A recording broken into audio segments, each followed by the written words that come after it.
समनी जी वंदामी नमस्वामी। हाँ रमेश सुंदरिया महासभा के महामंत्री महोदय। अच्छा अच्छा हाँ सुख साध्य मथेंदा वंदामी। रमेश जी।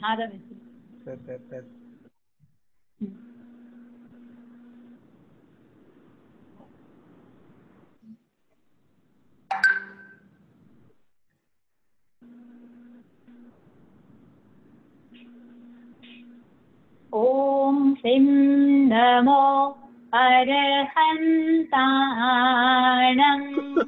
ओम ह्रीं नमो सिद्धाणम्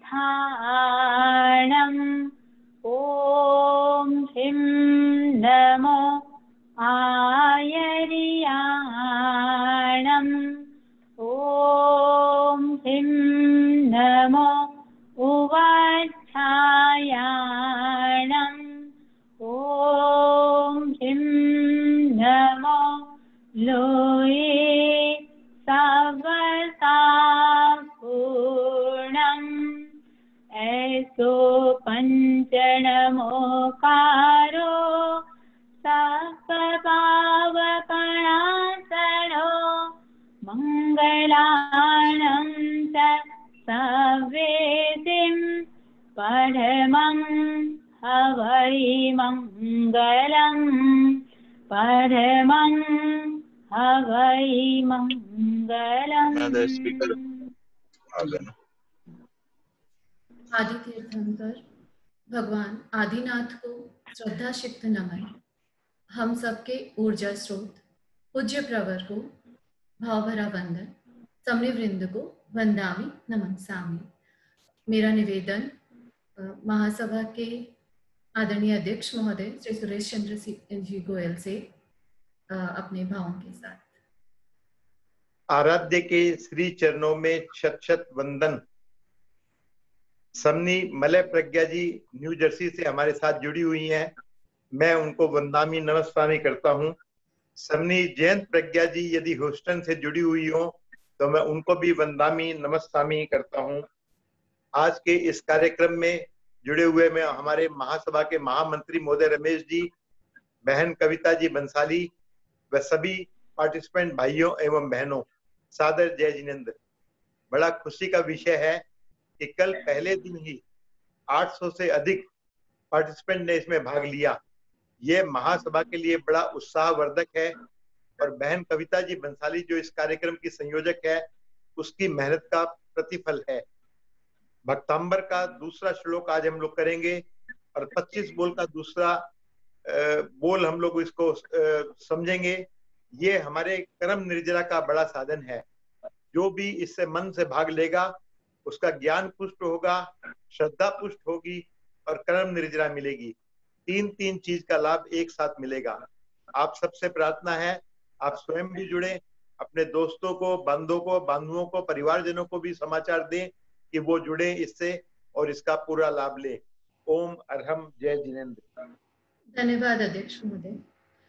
हमारे पास सबके लिए वक्त होता है सिवाय अपने यानी अपनी आत्मा के लिए।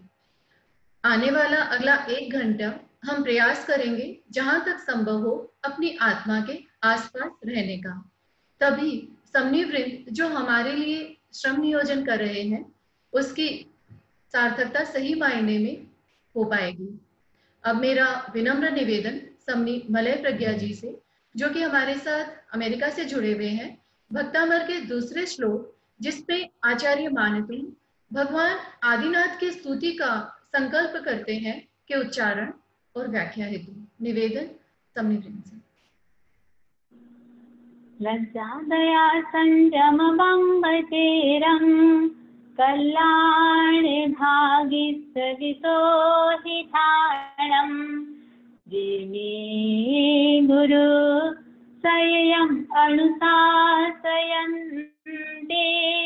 तेहं गुरु संयम पूजयामि तेहं गुरु संयम पूजयामि। आराध्य को नमन। उपस्थित महासभा के पदाधिकारी, समस्त बंधुओं बहनों, भक्तामृत का क्रम चल रहा है। मूल उद्देश्य 4 उद्देश्य है। शुद्ध उच्चारण आपका हो सके, आप इसके अर्थ को जान सके, इसके भावार्थ को जान सके और इसके इम्पोर्टेंस महत्व को जान सके। ध्यान रहे 4 बातों पर आपको ध्यान देना है। उच्चारण की शुद्धि, अर्थ का बोध, भावार्थ को समझना और साथ में इसके महत्व को समझना। इसके लिए पूरे इस 25 मिनट के दौरान लक्ष्य रखेंगे 3 बार श्लोक का उच्चारण हो जाए तो आप कितना अधिक शुद्ध इसको बोल सके। तो 3 बार हम इसका उच्चारण स्टार्ट में, बीच में, अंतिम में 3 बार करेंगे। कल हम प्रथम श्लोक की चर्चा किए जिसमें चरणों में नमस्कार किया गया है और चरणों की विशेषता बताई गई है।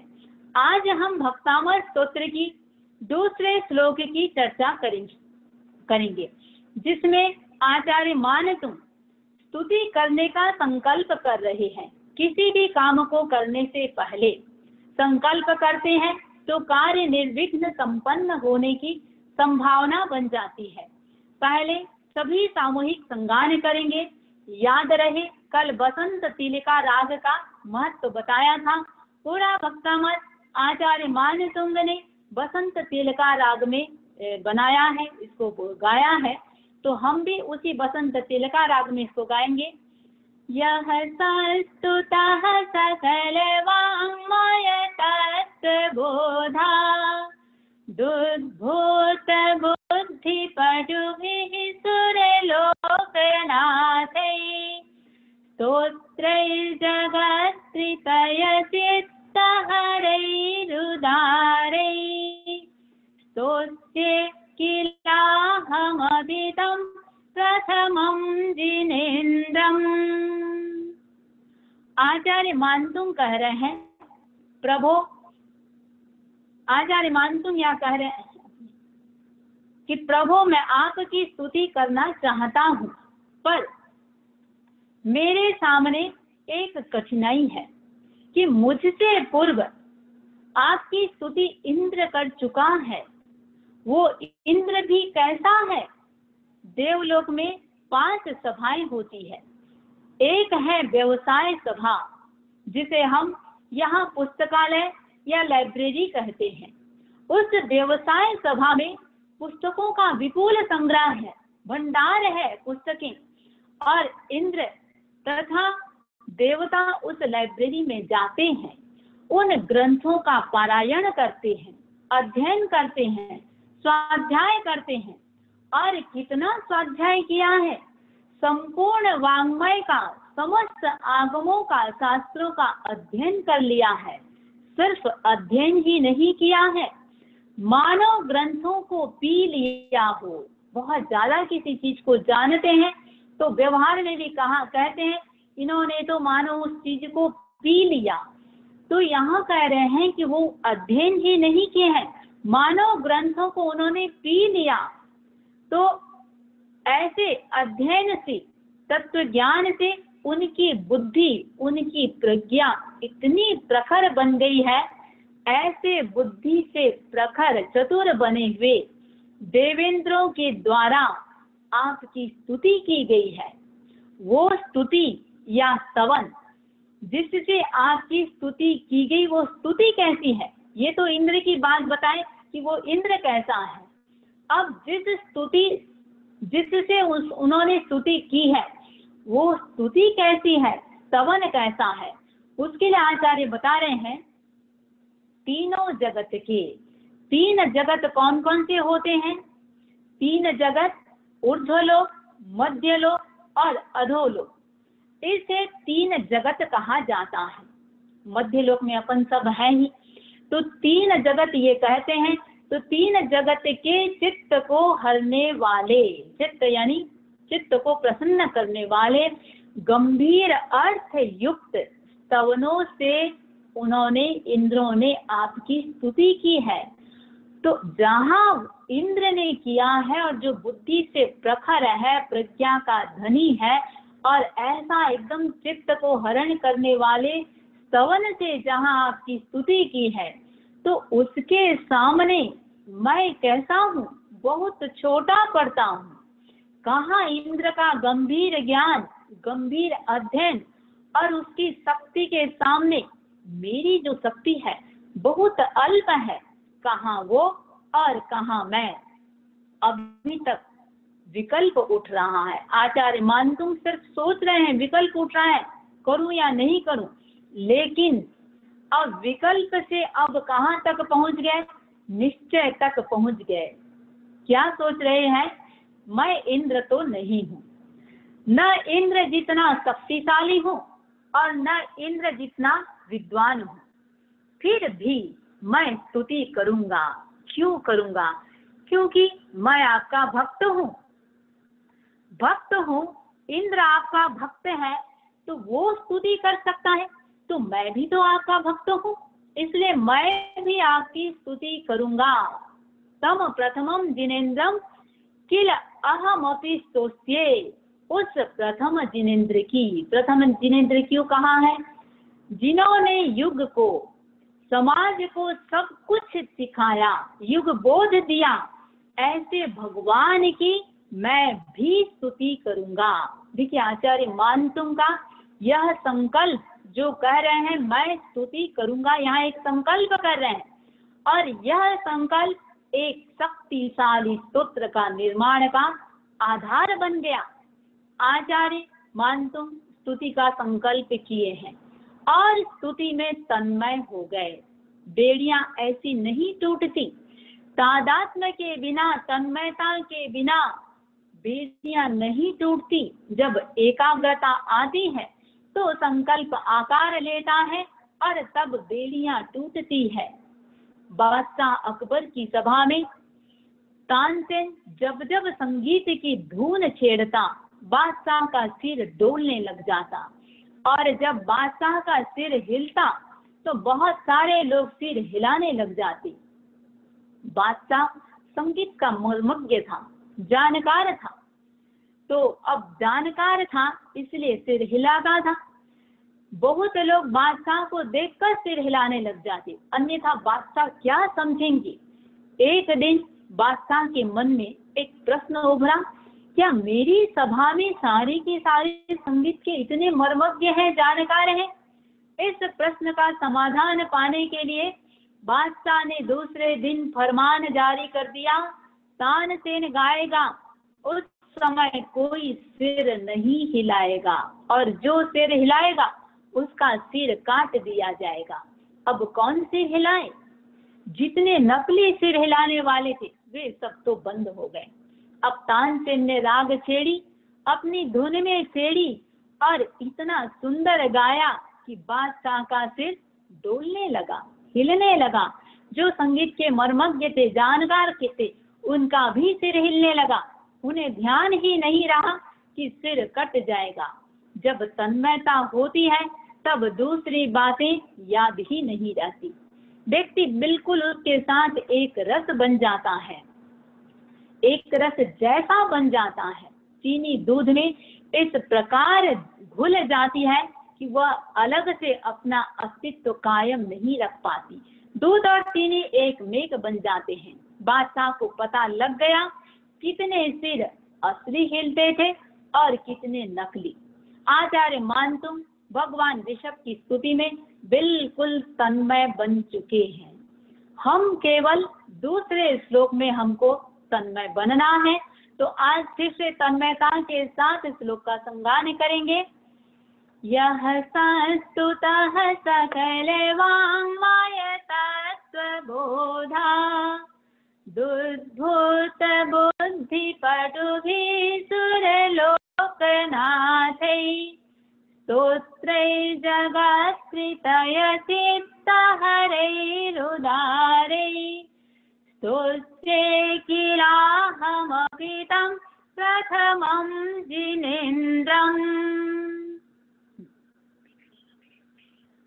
तो आचार्य मानतुंग स्तोत्र की वो कर रहे हैं, बिल्कुल तन्मय बन चुके हैं। तो तन्मय बन चुके हैं, अब वो आगे क्या कह रहे हैं? सकल वाङ्मय तत्व बोधा, सकल तो एक एक अर्थ को आप देखेंगे, एक एक शब्द का अर्थ देखेंगे कि कैसे क्या कहने जा रहे हैं। तो पहला है सकल वांग्मय तत्व बोधा। सकल यानी संपूर्ण, वांग्मय द्वादशांग जो आगम अपन बोलते हैं, 32 जो भगवान के आगम है, तो संपूर्ण वांग्मय, संपूर्ण जिन वाणी के तत्व परम रहस्य के बोधात परिज्ञान से उद्भूत उत्पन्न हुई बुद्धि पटुभी बुद्धि की कुशलता से सुरलोकनाथ ही देवलोक के स्वामी इंद्रों के द्वारा प्रीतय 3 जगत लोक के चित्त हरई, चित्त का हरण करने वाले उदारही महान स्तोत्रों से यह जो संस्तुतः सम्यक प्रकार से स्तुत है, तम प्रथमम उस प्रथम जिनेन्द्रम तीर्थंकर का किल यानी निश्चय से अहम मैं मानतुम अपि स्तोष्ये मैं भी आपकी स्तुति करूंगा। अब देखिए इसका भावार्थ हम देखेंगे। भावार्थ क्या है? संपूर्ण शास्त्रों के तत्व ज्ञान से उत्पन्न बुद्धि से पटु यानी अत्यंत प्रखर बुद्धि वाले इंद्रों के द्वारा तीनों जगत के चित्त को हरण करने वाले विशाल और गंभीर अर्थ युक्त स्तोत्रों से जिसकी स्तुति की गई है, उस प्रथम तीर्थंकर भगवान ऋषभ की मैं भी मान। तुम क्या कह रहे हैं? मैं नहीं कह रहे हैं, मैं कहेंगे तो अहंकार आ जाएगा। मैं भी, जहां भी कर देते हैं विनम्रता का प्रतीक बन जाता है, तो मैं भी स्तुति करूंगा। देखिए क्या कह रहे हैं? मैं भी स्तुति करूंगा।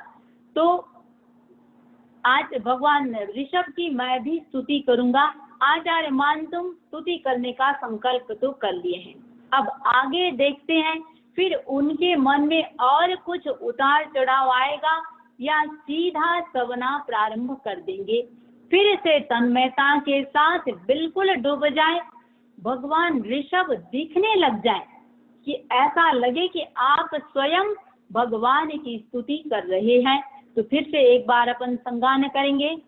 यह संस्तुतः सकल वाङ्मय तत्त्वबोधा दुद्भूत बुद्धि पटुभिः सुरलोकनाथैः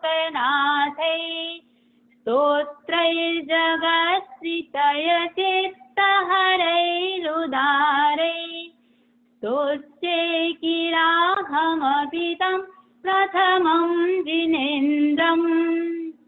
मैं एक बात बताना चाहूंगी, एक प्रैक्टिकल एक्टिविटी आज से डायरी मेंशन करें और एक प्रैक्टिकल एक्टिविटी करना है।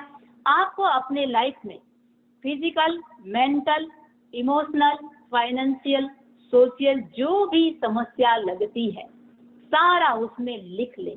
कम से कम 44 तो समस्या लिख ही लें। आचार्य मानतुम के ताले टूटे थे, बेड़ियां टूटी थी। मैं कहना चाहूंगी आपकी समस्या क्यों नहीं टूटेगी? आप खुद देखेंगे, यदि आप तन्मयता से करते हैं आपकी समस्या टूटती चली जाएगी और जो डायरी में मेंशन किए हुए समस्याएं रहेंगे वो माइनस होती चली जाएगी। बस कंडीशन एक ही है, शर्त ध्यान में रहे, तन्मयता, एकाग्रता, डूब जाए। आचार्य तुलसी ने जो बात कही है, प्रभु बन करके ही हम प्रभु की पूजा कर सकते हैं, भिखारी बन करके नहीं। बिल्कुल प्रभु मैं बन जाए, बस यही इसका शर्त है। तो दूसरा श्लोक प्रैक्टिकल जो दिखता हुआ बेनिफिट है वो क्या क्या है? सर्व विघ्न विनाशक, सारे जितने भी समस्याएं आती है उनको विनाश करने लगता है। जिनको भी लगता है हमारे से बहुत ज्वेलस रखने वाले हैं, ईर्ष्या करने वाले काफी लोग हैं, तो उनकी ज्वेलसी दूर होगी, यानी उनके भीतर शत्रुता शांत होगी। जिनको भी फिजिकल हेडेक आदि प्रॉब्लम रहता है वो भी दूर होता है। तो यह सर्व विघ्न विनाशक और कष्ट निवारक श्लोक है। एक बात और भी बताना चाहूंगी, कई जगह पुस्तकों में शायद आप लोगों ने भी देखा होगा, हर श्लोक का अपना यंत्र और मंत्र भी है। वैसे आचार्य मानतुंग से जिस स्तोत्र की रचना हुई उसमें न कोई यंत्र था न कोई मंत्र था, फिर भी ताले टूटे थे। तो भक्तामर खुद ही अपने आप में बहुत पावरफुल है, इसका एक एक अक्षर मंत्र है। अब फिर भी किसी आचार्य ने इनके साथ यंत्र मंत्र और रिद्धि मंत्र आदि मेंशन किया है और लोग करते हैं, लेकिन मैं इतना कहना चाहूंगी ये खुद ही अपने आप में बहुत पावरफुल है। तो आप साथ साथ में एक एक श्लोक का अर्थ के साथ, यदि याद है तो अच्छी बात है, नहीं है तो आप साथ साथ याद करते चले जाएंगे इन्हीं भावनाओं के साथ। ओम अरहम ओम अरहम। हाँ जी, जिनको भी कोई जिज्ञासा है तो कर सकते हैं। बहुत बहुत कृतज्ञता वंदामी, अपने बहुत ही सरलता से इसे स्तुति क्यों और कैसे अपने अहंकार का त्याग करके स्तुति करना भी जहाँ लग जाता है वहां पे अहंकार खत्म हो जाता है। तो अब जिज्ञासाएं। दिलीप जी कुछ पूछना चाहते हैं? हाँ दिलीप जी आप। मंजू जी जैन।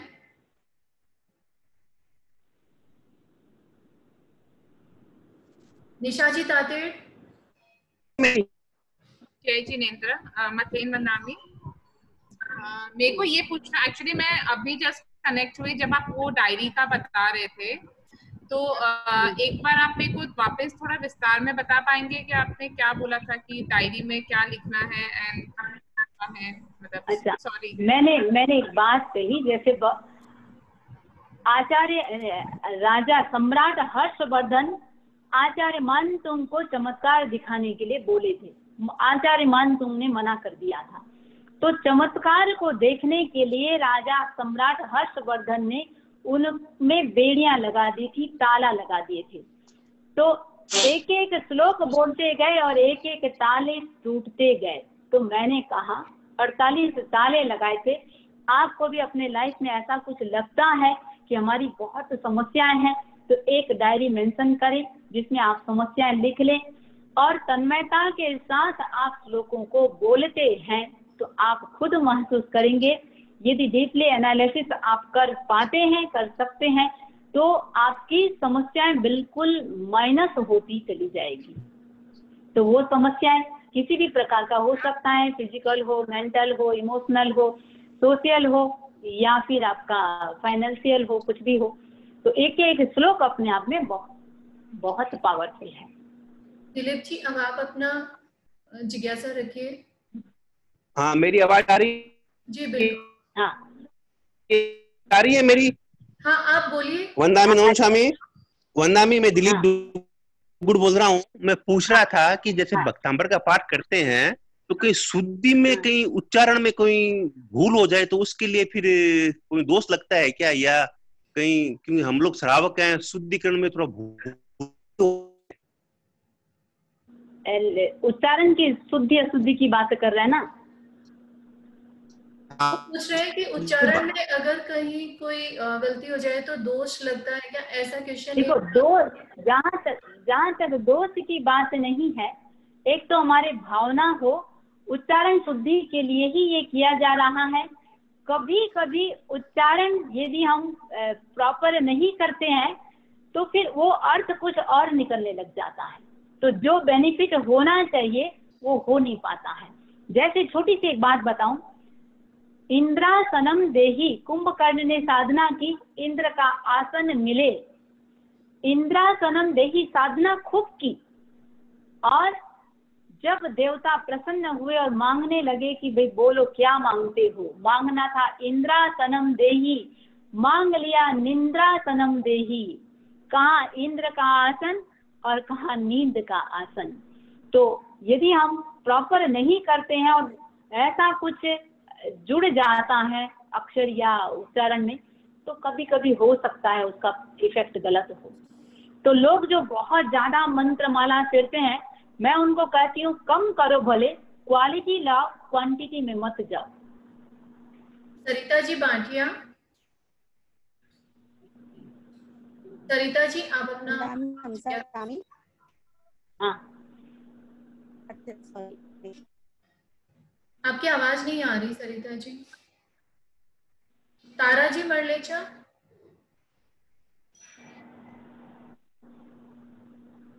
तारा जी मरलेचा माल, हाँ। सुरेश जी चौरड़िया, वंदना आवाज आ रही है मेरी? हाँ हाँ तारा जी। हाँ हाँ हाँ वंदना, अभी इतना प्रचलन हो रहा है भक्तामर का, जैसे पहले अपन 44 गाथा करते थे, अभी 48 का भी चल रहा है।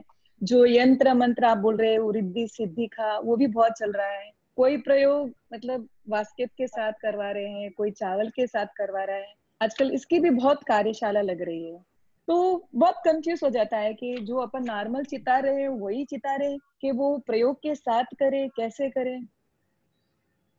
देखिए, जो भी ये रिद्धि और सिद्धि मंत्र, ये किसी आचार्य ने ही इसको ऐड किया है। तो यदि कोई कर भी रहे हैं तो इसमें कोई आपत्ति नहीं है। कंफ्यूज नहीं होना है अपन की, जिसमें श्रद्धा बोल रही है। एक तो जो कंटिन्यू आप यदि प्रतिदिन आप स्वाध्याय करते हैं, 48 का कर रहे हैं तो 48 का करें, 44 का कर रहे हैं तो 44 का करें, उसमें कोई आपत्ति नहीं है। रही बात रिद्धि सिद्धि मंत्र के साथ, विशेष किसी का कोई लक्ष्य होता है, जैसे आज अपन सेकंड श्लोक की अर्थ किए, ये विघ्न विनाशक और कष्ट निवारक है। तो आपको लगता है कि नहीं, मैं अपना साधना ध्यान भी, मेरे लाइफ में इतनी समस्याएं हैं कि साधना ध्यान मेरी छूट रही है, तो समस्या निवारण के लिए कुछ दिन प्रयोग करना चाहिए। कोई भी अनुष्ठान 21 दिन का अपने आप में बहुत एनफ होता है, तो 21 दिन के लिए विशेष लक्ष्य अनुष्ठान का है, तो रिद्धि मंत्र सिद्धि मंत्र के साथ भी यदि करें तो कोई आपत्ति नहीं है। वो पुस्तकों में उपलब्ध होता है, यंत्र रिद्धि मंत्र और सिद्धि मंत्र, उसके साथ किया जा सकता है। और किसी भी चीज को कोई भी करा रहा है, मैं एक बात बताना चाहूंगी, यदि खुद भी बार बार यदि व्यवस्थित आप साधना कर लेते हैं, वो इतना पावरफुल बन जाएगा, भीतर से आपके इतना पावर आ जाएगा, कहीं आपको भटकने या किसी के पास जाने की आवश्यकता नहीं रहेगी। सुरेश जी चौरड़िया, नमस्कार। अगर हम लोग इसको अगर सुनेंगे तो उसका लाभ मिलता है क्या? उच्चारण के साथ में अगर सुनते भी हैं तो उसका लाभ मिलता है क्या? हाँ हाँ बिना उच्चारण के? बिल्कुल, हाँ बिल्कुल, बिना उच्चारण के केवल सुन भी रहे हैं। अब जैसे मैं एक बात बताना चाहूंगी, जैसे आगम के लिए आता है, सिर्फ हम 8 गाथा 8 श्लोक जो धम्मो मंगल बृहत मंगल पाठ में अपन बोलते हैं, 8 श्लोक बिना अर्थ के भी सिर्फ सुन रहे हैं। 8 श्लोक सुनने मात्र से एक उपवास का लाभ हो जाता है। तो सुनने नहीं भी बोल रहे हैं, बिल्कुल आप डूब जाते हैं तो भी लाभ होता है। राजेंद्र जी मुनोत, राजेंद्र जी मुनोत, वंदना में नमन स्वामी। हाँ हाँ आप बोलिए थोड़ा सा। मैं ये पूछना चाह रहा हूँ, जैसा आपने बताया बसंत चिलिका राग में भक्तामृत स्रोत है, तो अगर हम उस राग में अगर नहीं बैठता है और हम दूसरे तरीके से बोलते हैं तो भी चल सकता है क्या? हाँ हाँ चल सकता है, उसमें कोई आपत्ति नहीं है। उसके शब्दों का जो संयोजना है ना, वो ही अपने आप में पावरफुल है। उसमें एक ध्वनि जो निकलती है तो वो खुद में एक पावरफुल है।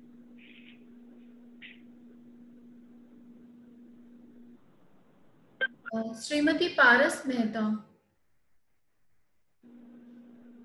हाँ पारस जी मेहता, वंदामी नमन स्वामी।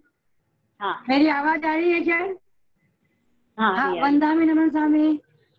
हाँ, मैं बहुत विनम्रता से आपके सामने अर्ज करती हूँ कि भक्तामृत स्रोत के लिए आपने अभी फरमाया था कि हम शारीरिक, मानसिक और भावनात्मक किसी भी प्रकार की व्याधि के लिए, समस्या के लिए हम इनको एक बुक में नोट कर लें और उसका स्वाध्याय करें या जप करें या स्रोत का स्तवना करें।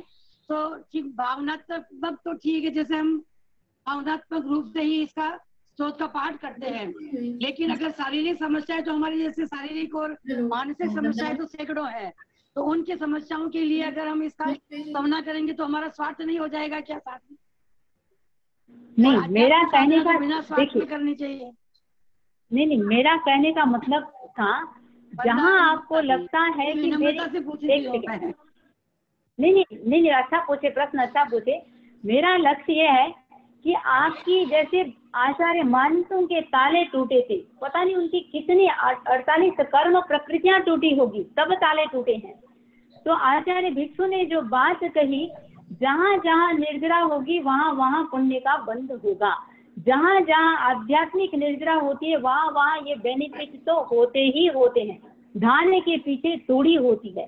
फिर भी जिनको ऐसा लगता है कि नहीं, हम शारीरिक अमुक अमुक प्रॉब्लम के कारण हम ध्यान साधना नहीं कर पा रहे हैं, तो मेरा कहने का मतलब है कि आपको ये दिखता हुआ बेनिफिट, कर्म कितने टूट रहे हैं आपको नहीं दिखेगा, लेकिन आपको शारीरिक जो हो रहा है, मानसिक जो हो रहा है, इमोशनल जो हो रहा है, वो आपको दिखेगा। तो मेरा कहने का मतलब था कि ये भी साथ में आपको दिखता हुआ बेनिफिट आएगा। अंजू जी चौधरी तो जी वंदामी नमन स्वामी, मैं अंजू चौधरी बोल रही हूँ। आपको आवाज आ रही है? हाँ, मैं काफी वर्षों से, करीबन 8-10 वर्षों से मैं निरंतर भक्तांबर का पाठ बोलती हूँ। मेरा 2 डाउट था। एक तो जैसे आपने बोला सवेरे बोलना चाहिए, तो मैं उठते से ही बोलती हूँ, तो बिना नहाए बोल सकते कि जैसे हमने स्नान नहीं किया हो वो, और एक ये पीरियड्स में बोल सकते हैं या नहीं बोल सकते, ये 2 थोड़े मेरे डाउट थे। देखो, एक अपन बिल्कुल ऐसे शुद्धा शुद्धि के ध्यान रखें तो अच्छी बात है, तो 4 दिन 5 दिन नहीं भी करें तो अच्छा है। और रही बात उठने के साथ, तो आपको लगता है कि मैं जल्दी ही अपना शुद्ध हो जाती हूँ, तो आप शुद्धि के साथ करें, ऐसी कोई आपत्ति नहीं है, बिना नहाए भी किया जा सकता है। वंदामी, बहुत सारी जिज्ञासाएं हैं, हम कोशिश करेंगे आप अपनी जिज्ञासाएं हमारे महासभा के फेसबुक पेज पे भी बाद में भेज सकते हैं, और हम वंदामी से उन्हें प्राप्त करने का प्रयास करेंगे। अब हमारे साथ समनी श्री जयंत प्रज्ञा जी भी अब जुड़ चुके हैं, तो कृतज्ञोस्मि वंदामी आप। बहुत बहुत आपने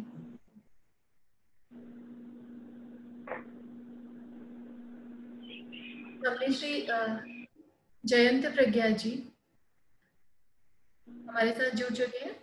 मेरा विनम्र निवेदन समनी जी से, आज हम 25 बोल का दूसरा बोल जाति 5 सीखेंगे, तो मेरा विनम्र निवेदन समनी श्री जयंत प्रज्ञा जी से।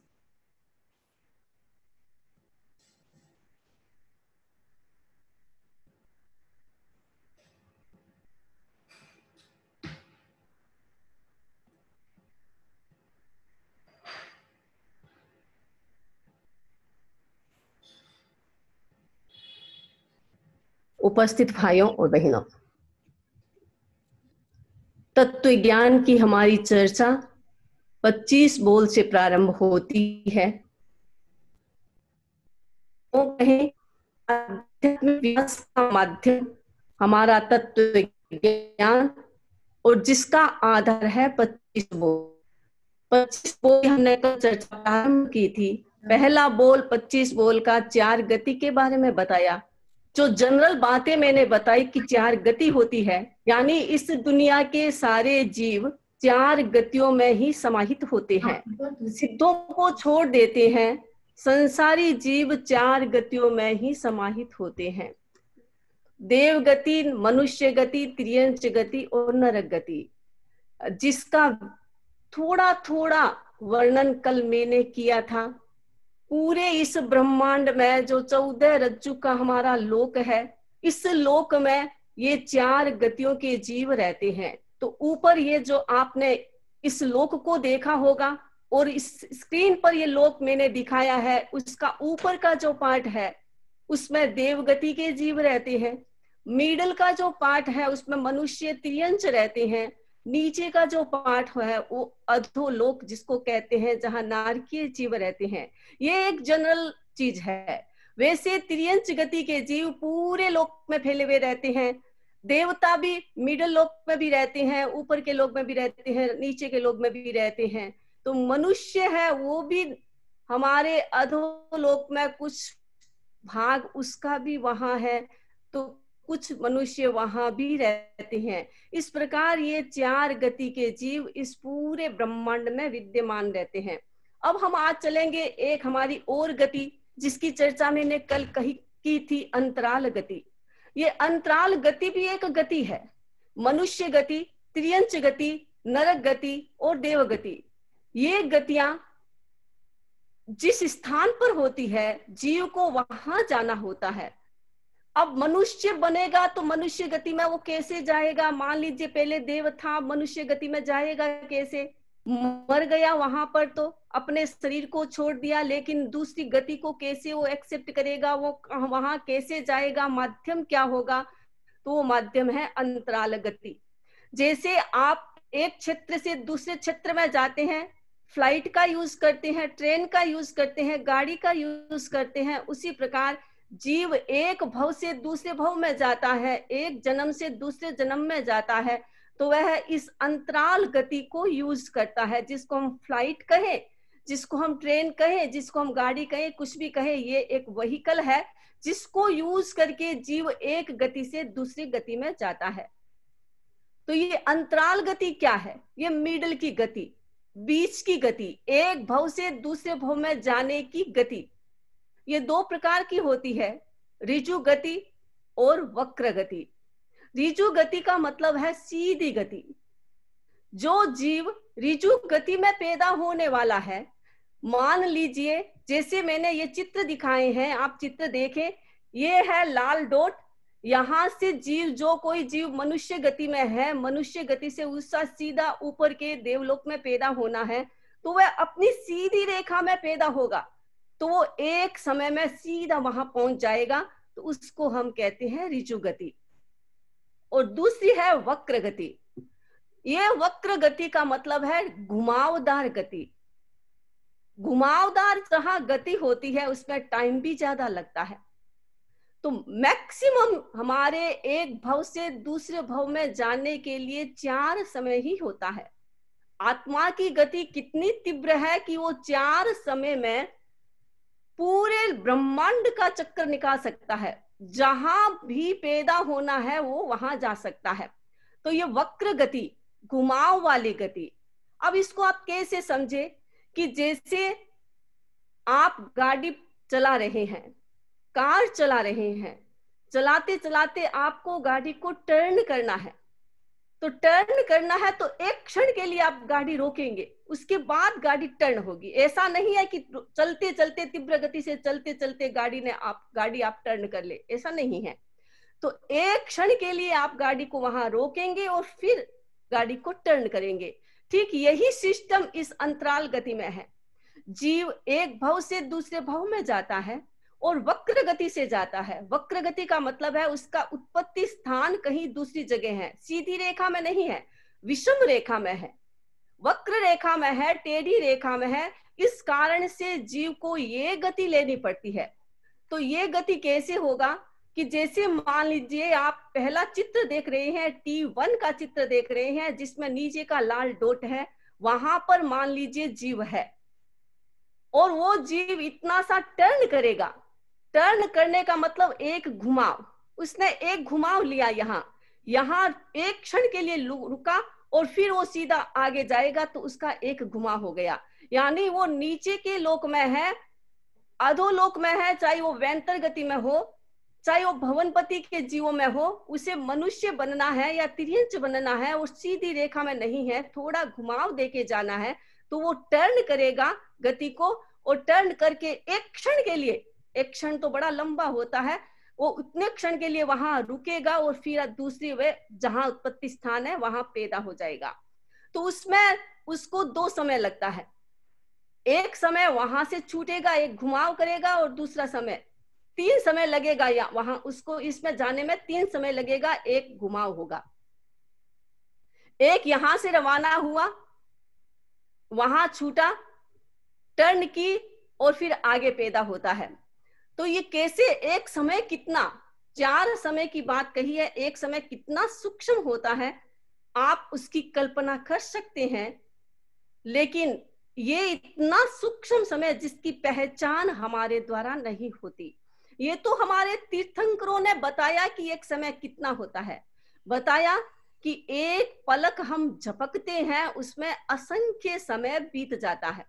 तो एक समय कितना होगा उसकी कोई कल्पना नहीं। जिस समय व्यक्ति ने एक समय की पहचान कर ली, उस वर्तमान एक समय को पहचान लिया, वो व्यक्ति अपनी आत्मा का संपूर्ण विकास कर सकता है।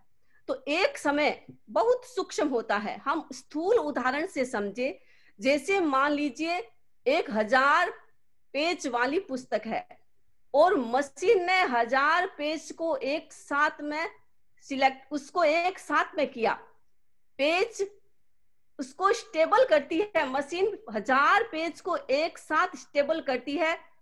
कितना समय हमें पता नहीं चलता, 1 सेकेंड लगता, 2 सेकेंड लगता है, वो तत्काल हो जाती है। अब आप कल्पना करें 1000 में से जो पहला पेज था उसमें वो सुई गई है, तो उसमें कितना सेकेंड लगेगा। इसका मतलब 1 सेकेंड पूरे 1000 पेज को स्टेबल करने में एक समय लगा है या 1 सेकेंड लगा है। तो एक पेज में 1000 का 1000वां भाग। अब आप कल्पना करें कि वो कितना सूक्ष्म समय है। समय तो उससे भी सूक्ष्म है जिसकी हम कल्पना नहीं कर सकते हैं। तो ये एक घुमाव वाली ये गति जिसमें 2 समय लगेगा, और दूसरा चित्र मैंने दिखाया है जिसमें T1 और T2 चीजें हैं। इसका मतलब 2 घुमाव 2 होता है तो समय 3 लगेगा। तो जैसे ये उत्पत्ति स्थान है, जो 20 की आपको रेखा दिखाई देती है, खंबे जैसी रेखा दिखाई देती है, ये त्रस नाड़ी है। इसमें त्रस जीव रहते हैं। त्रस जीव इस खंबे से बाहर नहीं जाते हैं। बाहर जितने भी लोक का भाग बचा है वहां स्थावर जीव या बादर जीव रहते हैं, त्रस जीव नहीं रहते हैं। तो अब मान लीजिए ये एक जीव है, नीचे है वो जीव, वो वहां से निकलता है, उत्पत्ति स्थान उसका वहां नीचे है, लाल डॉट लगाया हुआ है, वहां से निकल करके ऊपर जाता है। पहले वो सीधा ही जाएगा, जहां उसे मोड़ करना है पहले वो सीधा जाएगा, वो उतनी दूर सीधा जाएगा, फिर एक घुमाव लेगा, एक क्षण के लिए रुकेगा, फिर वो घुमाव लेगा, फिर वो इतना टर्न करेगा, फिर दूसरा घुमाव लेगा और फिर वो अपने स्थान पर जाकर के उत्पन्न होगा। तो ये 2 घुमाव और 3 समय। और तीसरा चित्र है वो आप देखें कि एक जीव है जो त्रस नाड़ी से बाहर है, वहां वह पैदा हुआ है, उत्पत्ति स्थान उसका वहां है, वहां से वो मरता है जीव, वहां से अपने शरीर को छोड़ता है और उसका उत्पत्ति स्थान ठीक ऊपर जाओ एकदम उल्टी दिशा में है, पूरा ऊपर जाते हैं तो वो पहले एक घुमाव लेता है जिसको टर्न 1 घुमाव कहा जाता है, फिर वो थोड़ा और घुमाव लेता है, त्रस नाड़ी में जाएगा। बादर स्थावर है वो जीव मान लीजिए, तो वह त्रस नाड़ी से बाहर से यात्रा स्टार्ट करता है। तो पहले वो त्रस नाड़ी में जाएगा एक घुमाव करके, फिर त्रस नाड़ी से वो दूसरा घुमाव करेगा, मुड़ेगा, फिर सीधा ऊपर जाएगा, त्रस नाड़ी के माध्यम से सीधा ऊपर जाएगा, ऊपर जाकर के फिर एक टर्न लेगा और बाहर निकलेगा स्थावर में पैदा होने के लिए, बादर में पैदा होने के लिए या त्रस नाड़ी से बाहर पैदा होने के लिए फिर तीसरा घुमाव लेगा। तो इस प्रकार ये 4 घुमाव में 3 घुमाव में 4 समय। तो इस समय के आधार पर एक जीव अपने अंतराल गति की यात्रा करता है, यानी एक भव से दूसरे भव में पैदा होता है, जिसको हम वक्र गति कहते हैं। तो ऋजु गति और वक्र गति, सीधी रेखा में पैदा होना है तो ऋजु गति, और आगे पीछे टेढ़ा मेढ़ा कहीं भी उत्पत्ति स्थान है तो उसके लिए वक्र गति को सिलेक्ट करता है। तो वक्र गति के माध्यम से एक भव से दूसरे भव में जाता है, इसको हम अंतराल गति कहते हैं। तो ये अंतराल गति एक भव में दूसरे भव में जाने का एक माध्यम है। अब हम आगे चलते हैं, हमारा दूसरा बोल आता है। दूसरा बोल है जाति 5। जाति क्या है? सबसे पहले हम जाति को समझे। जाति का नाम है सदृशता। जाति का अर्थ है सदृशता, यानी समानता, एक रूपता। उदाहरण के रूप में हम ले देखें कि जैसे हम तेरापंथी हैं तो हम कहते हैं हम सब तेरापंथी, क्योंकि हमारे एक गुरु है, सबके एक ही गुरु है। ये हमारी समानता है, ये हमारी सदृशता है। तो एक तेरापंथी हो गए। जैन है हम हम सब जैन हैं। क्यों जैन हैं? क्योंकि हमारे सबके महावीर ही, तीर्थंकर ही हमारे भगवान हैं। हम सबके एक ही भगवान महावीर के हम फॉलोवर हैं, इसीलिए हम सब जैन हैं। तो एक जाति हो गई। अब व्यवहार के धरातल पर हम ब्राह्मण जाति, अग्रवाल जाति, ओसवाल जाति, ये जातियां भी करते हैं। ये जातियां भी हमारे वंश के आधार पर बनती है, हमारे शरीर के आधार पर बनती है। जो शरीर जिस जाति में पैदा होता है, जो जीव जिस जाति में पैदा होता है, उसके आधार पर ये जाति सिलेक्ट हो जाती है। तो ये भी एक जाति है जो समानता के आधार पर, जो ब्राह्मण कुल में पैदा होगा वो ब्राह्मण बन जाएगा, जो क्षत्रिय कुल में पैदा होगा वो क्षत्रिय बन जाएगा, जो वणीय कुल में पैदा होगा वो वणीय बन जाएगा, जो ओसवाल में पैदा होगा, अग्रवाल में पैदा होगा तो वो ऐसी जाति वाला बन जाएगा। ये जातियां व्यवहारिक है। इस जातियों के साथ हमारी आत्मिक विकास का कोई संबंध नहीं है। यानी हमारी आत्मिक विकास की जो जाति है वो जाति है, के जातियों में ही होते हैं। ये 5 जाति, इसके आधार पर व्यक्ति एक वाला बनता है। अब जिसके पास एक ही इंद्रिय है, जिस पास केवल त्वचा है, वो जीव एक कहलाएगा। यानी एक जीव समा तो है, इसीलिए हम इन्हें जीव कहेंगे। ये कौन सी जीव है? पृथ्वीकाय, अपकाय, तेजसकाय, वायुकाय, वनस्पतिकाय, ये सारे जीव। कभी कभी लोग में ये डाउट हो जाता है कि ये जीव कैसे है, ये पृथ्वी जीव कैसे है, ये पानी जीव।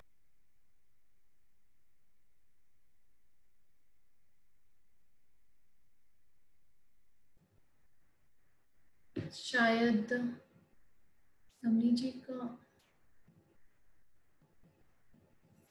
डिस्कनेक्ट हो गया है।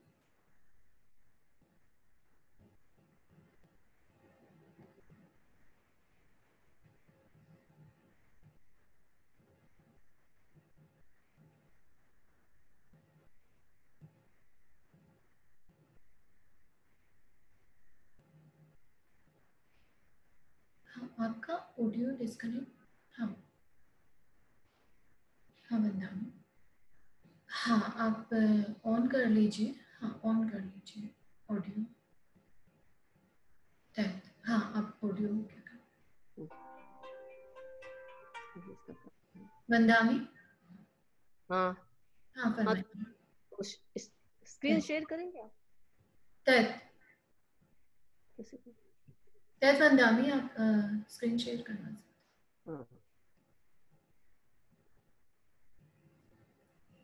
तो हमारी एकेंद्रीय जाति, वनस्पति आदि जो 5 स्थावर जीव है, उनके पास एक त्वचा है। हमारे पास 5 है, इनके पास एक इंद्रिय है, और इंद्रियों को प्राप्त जीव ही कर सकता है, अजीव नहीं कर सकता, इसीलिए ये सारे जीव है।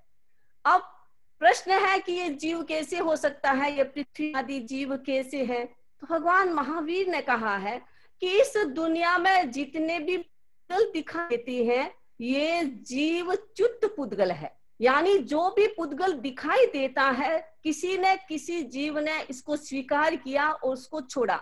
जीव के द्वारा छोड़े हुए पुद्गल ही दुनिया में दिखाई देते हैं। तो ये स्पष्ट है कि पृथ्वी को भी किसी जीव ने अपना शरीर बनाया और उसको छोड़ा, इसलिए पृथ्वी का बन गया। और आज भी ये वनस्पति आदि जिनमें जीव है, चाहे वो जीवित है चाहे जीव च्युत शरीर वाले हैं, तो उसमें भी हम जीवत्व की अनुभूति करते हैं, उनमें भी जीव मानते हैं। तो ये है एक इंद्रिय वाले जीव, जिसको स्पष्ट इंद्रिय कहा जाता है। दूसरा है 2 इंद्रिय वाले जीव, स्पष्ट इंद्रिय और रसन इंद्रिय। यानी एक इंद्रिय से 2 इंद्रिय, यानी जिसको जीव और मिल गई है, जिनकी विशुद्धि थोड़ी ज्यादा और हो गई है, जिन्होंने आत्मा का विकास थोड़ा और किया है, तो उन जीवों को 2 इंद्रियां मिल जाती है। तो है स्पष्ट इंद्रिय और रसन इंद्रिय।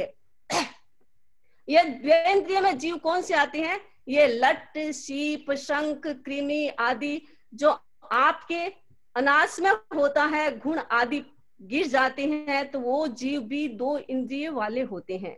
यानी इनके पास एक त्वचा है और दूसरी उनके पास जीभ आ जाती है, रसन आ जाती है, जिससे जिस जिब्बा से हम टेस्ट लेते हैं वो टेस्ट लेने की ताकत इनमें भी आ जाती है।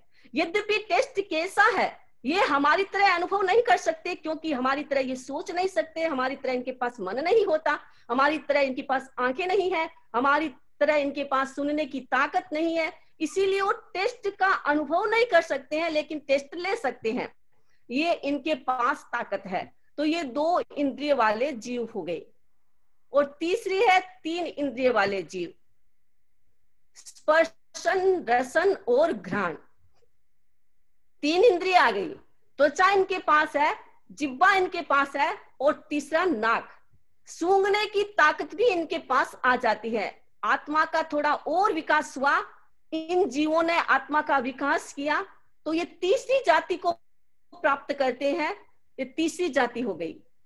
तो जिन जीवों में एक जैसी जातियां होती है, एक जैसा रूप रंग होता है, एक जैसा आकार प्रकार होता है, वो एक जाति नहीं होती है। लेकिन आत्मिक विकास की दृष्टि से जिनमें एक जैसी इंद्रियां होती है वो एक जैसी जाति कहलाती है। बहुत बार ये प्रश्न भी आ जाता है, लोग ये प्रश्न करते हैं कि जिस प्रकार आजकल क्या करते हैं, 2 बीजों को मिलाकर के एक नई जाति पैदा करती, तो वो भी एक तीसरी जाति हो गई। ऐसा नहीं है। उनमें इंद्रियों में कोई परिवर्तन बाहर का वातावरण नहीं कर सकती। बाहर का वातावरण इंद्रियों में परिवर्तन करने में सक्षम नहीं है। वो केवल बाहर के रंग रूप आकार प्रकार को बदल सकता है, लेकिन इंद्रियों की ताकत जो आत्मा की शक्ति है, उस आत्मा की शक्ति को डिस्टर्बेंस नहीं कर सकता।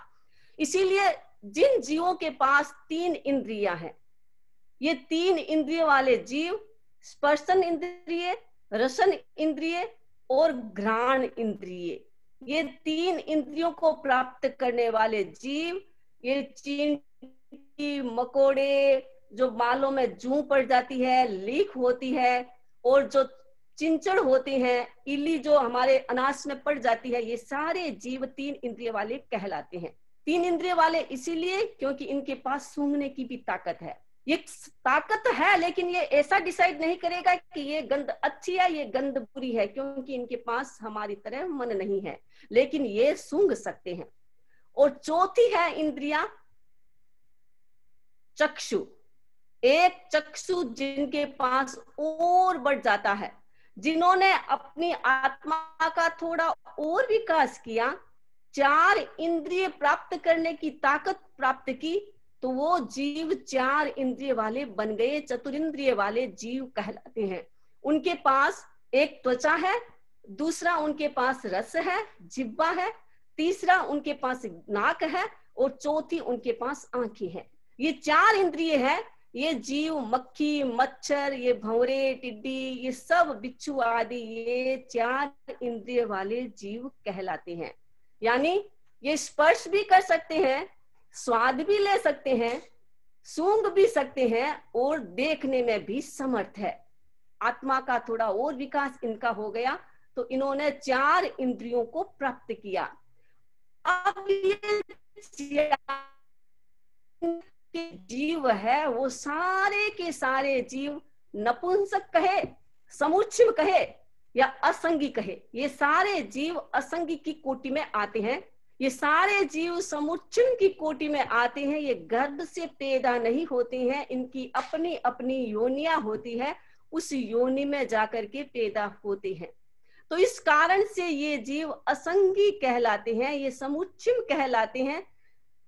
तो ये जीव अपने अपने आत्मा के विकास के आधार पर एक एक जाति को सिलेक्ट करके उस जाति में पैदा होते हैं। इनको हम 1 इंद्रिय, 2 इंद्रिय वाले जीव, 3 इंद्रिय वाले जीव और 4 इंद्रिय वाले जीव कहते हैं। अब चौथी जाति है पंचेंद्रिय। ये पंचेंद्रिय जीव होते हैं। इनमें 5 इंद्रियां, स्पर्शन इंद्रिय है, रसन है, घ्राण है, चक्षु है और श्रोत है। ये 5 इंद्रियां जिनके पास है, केवल 5 इंद्रियां, वो असंगी पंचेंद्रिय जीव कहलाते हैं। वो जीव मच्छर, ये जल में रहने वाले जीव, मगरमच्छ, मछली आदि जीव, गाय, भैंस, घोड़े, ये सब जीव है जो जीव पंचेंद्रिय जीव कहलाते हैं। और मनुष्य, देवता और नारक ये भी पंचेंद्रिय कहलाते हैं। अब इन पंचेंद्रिय में भी दो प्रकार के जीव होते हैं, एक असंगी पंचेंद्रिय, जो असंगी पंचेंद्रिय देवता नहीं होते हैं, नारक नहीं होते हैं, असंगी पंचेंद्रिय ये जीव होते हैं त्रियंच के। समुच्चय मनुष्य भी असंख्य पंचेंद्रिय होता है, लेकिन ये त्रियंच के जीव होते हैं वो असंगी पंचेंद्रिय, यानी जो नपुंसक होते हैं, स्त्रीलिंग और पुल्लिंग लिंग वहां पर नहीं होता, गाय वहां नहीं होती है, बैल हो सकता है, हथनी नहीं होती है, हाथी हो सकता है, घोड़ा हो सकता है। ये जीव असंगी भी हो सकते हैं, बड़े बड़े इतने बड़े हाथी भी हो जाते हैं बिना मन के। 5 इंद्रियां इनकी होती है लेकिन मन नहीं होता। ये पंचेंद्रिय जीव 5 जाति के अंतर्गत आता है। तो ये 5 जाति के जीव पंचेंद्रिय जीव कहलाते हैं। लेकिन ये मनुष्य, देव और नारक, समुच्चय मनुष्य को छोड़ दो, मनुष्य, देव और नारक ये पंचेंद्रिय जीव संगी कहलाते हैं, मन वाले होते हैं, इसलिए इन्हें संगी कहा जाता है। तो ये 5 जाति यानी अपने अपने समानता के आधार पर इनको एक एक ग्रुप में सम्मिलित किया गया और अपने अपने आत्म विकास के आधार पर इन जीवों ने अपनी अपनी जाति डिसाइड की, जातियां।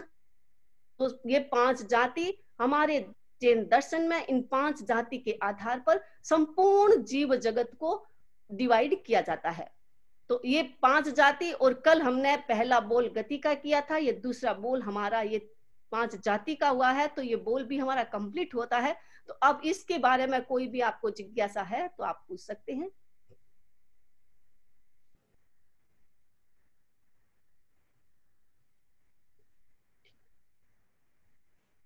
बहुत बहुत कृतज्ञता वंदामी। मंजू जी मेहता,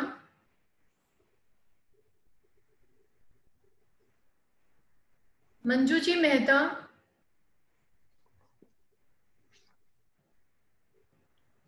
पंकज जी सेठिया, आप अपनी जिज्ञासा रखिए। पंकज जी सेठिया, मंजू जी मेहता आप रखिए। वंदामी नमन स्वामी। हाँ। ये जो असंगी पंचेंद्र के जीव होते हैं, हाथी जितने बड़े हाथी, और ये हमारे भारत क्षेत्र में भी होते हैं क्या? भरत क्षेत्र में तो होते ही हैं, भरत क्षेत्र में भी होते थे, होते भी है, लेकिन वो हम जानते नहीं, क्योंकि हम पहचान नहीं कर सकते हैं, क्योंकि हमारे पास वो ताकत नहीं है, ज्ञान नहीं है, तो हम नहीं जान सकते ये असंगी है या संगी है। लेकिन भरत क्षेत्र में भी होते हैं असंगी। विनीता जी, ओ मैडम, आप कुछ करवा रहे थे?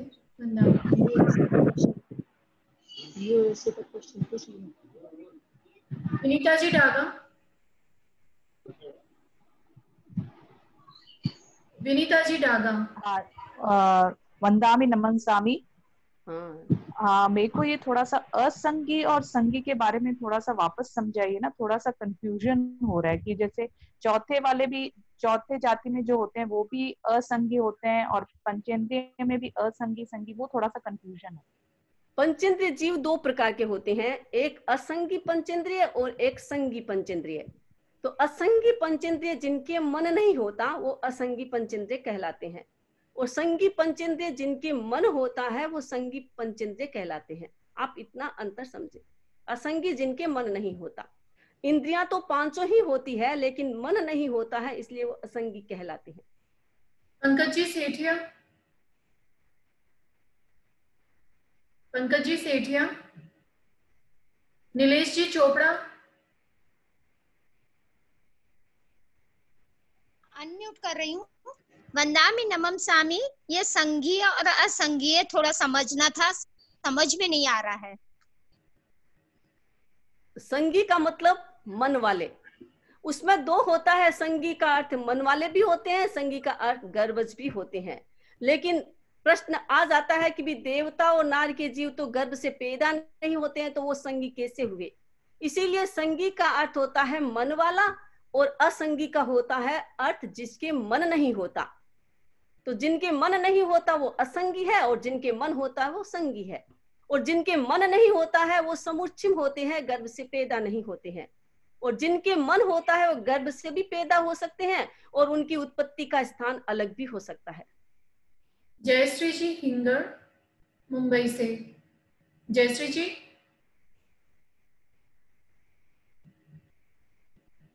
वंदामी नमस्कामी। वंदामी नमस्कामी। मैं ये पूछना चाहती हूँ कि जो द्विंद्रिय के जो जीव हैं, आपके आवाज क्लियर नहीं आ रही है। रस होते हैं इंद्रियों की, तो हम ये कहते हैं कि रस का मतलब होता है, तो उसमें भाषा का भी समावेश होता है क्या? वो वैसे भाषा, जैसे आपको कोई एक प्रश्न पूछा, लेकिन अस्पष्ट भाषा में जैसे गुनगुन तो कर ही सकते हैं वो, वैसी उनकी भाषा का होता है, लेकिन स्पष्ट उनकी भाषाएं नहीं होती है, क्योंकि भाषा के साथ और भी थोड़ा संबंध होता है, लेकिन उनमें वो भाषा नहीं होती जो हम भाषा बोलते हैं, जिस भाषा का उल्लेख करते हैं वो नहीं होता। लेकिन उनमें वचन योग आ जाता है। अंतिम जिज्ञासा संजू जी दुग्गड़। संजू जी दुग्गड़। वंदामी नमन स्वामी। मेरा क्वेश्चन ये है कि अकर्म भूमि के मनुष्य कर्म भूमि में और कर्म भूमि के अकर्म, क्या बोले आप? वापस रिपीट करें क्वेश्चन को। कर्म भूमि और, हाँ आप फिर से संजू जी आप रिपीट करिए। जन्म ले सकते हैं क्या मनुष्य? हाँ, कर्म भूमि का अकर्म भूमि में जन्म ले सकता है, कहीं भी जन्म ले सकता है। अच्छा ठीक है वंदामी। बहुत सारी हमारे पास वंदामी जिज्ञासाएं हैं, लेकिन 8 बज चुके हैं और तो आप जैसा फरमाएं। ठीक है फिर, हाँ मंगल पाठ ही फरमा देते हैं। मंगल पाठ कर देते हैं। सावधान, आंखें बंद रहेगी, पूरे ब्रह्मांड के प्रति मंगल कामना और अपने आप के प्रति मंगल भावना। नमो अरहंताणं, नमो सिद्धाणं, नमो आयर्याणं, नमो उवज्झायाणं, नमो लोये सब्बसाहूणं। चत्तारि मंगलम अरहंता मंगलम, सिद्धा मंगलम, साहू मंगलम, केवली पन्नतो धम्मो मंगलम। चत्तारि लोगुत्तमा, अरहंता लोगुत्तमा, सिद्धा लोगुत्तमा, साहू लोगुत्तमा, केवली पन्नतो धम्मो लोगुत्तमो। चत्तारि शरणं पवज्जामि, अरहन्ते शरणं पवज्जामि, सिद्धे शरणं पवज्जामि, साहू शरणं पवज्जामि, केवली पन्नतं धम्मं शरणं पवज्जामि। विघ्न हरण मंगल करण स्वाम भिक्षुनो नाम, गुण ओळख समरण किया सरय अचिंत्या काम। अंगूठे अमृत बसे लब्धि तना भंडार, श्री गुरु गौतम समरिये वांछित वरदान। वंदामी कुछ सूचनाएं मैं भूल गई थी देना पहले, तो एक तो सभी के लिए सूचना है, समय से 5 मिनट पहले जुड़े, आप खुद जुड़े और अपने परिवार में अब जान पहचान वालों को सबको जोड़िए, ताकि हम ये चातुर्मास काल में इस ज्ञानार्जन का लाभ ले सके। ओम अरहं कृतज्ञोस्मि, हम आपकी प्रति आभारी हैं। कृतज्ञोस्मि, हम आपके आभारी हैं। कृतज्ञोस्मि, हम सब आपके आभारी।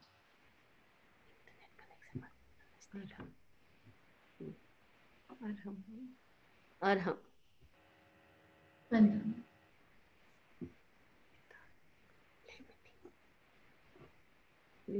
अभिषेक।